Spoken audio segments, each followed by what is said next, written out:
Hey folks, I was asked to quickly solve for you question 4 from page 5 on our precipitate questions. So we're interested in whether or not we're going to get a solution of silver acetate if we're going to get a precipitate form. Now, we don't have any silver acetate. What we have is silver nitrate and calcium acetate. We're going to put both of these into a container that has a liter of water in it. So let's think about what's going on here. If I have a container, and that container has 1 liter of water in it, and into it I'm going to add silver nitrate, and I'm also going to add calcium acetate, and I'm going to add 0.10 moles of the silver nitrate, and I'm going to add 0.3 moles of the calcium acetate solution.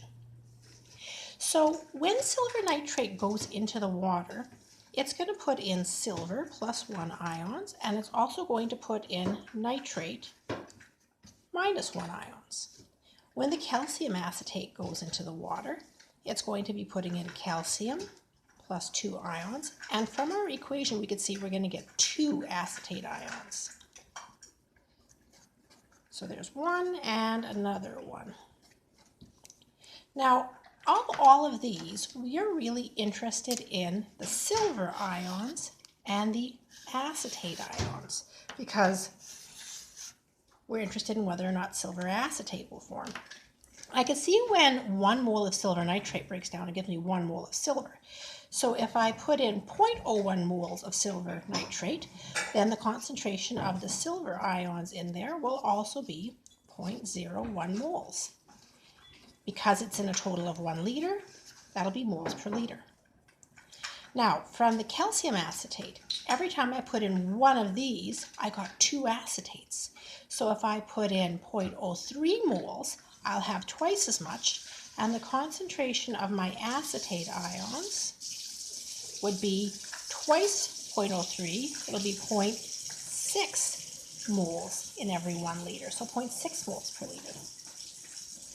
Now, the KSP was given to us for silver acetate, so the KSP expression for silver acetate would be the concentration of my silver plus 1 ion times the concentration of my acetate minus 1 ion. And we know the amount for KSP should be 4 times 10 to the minus 3 because that was given in our question.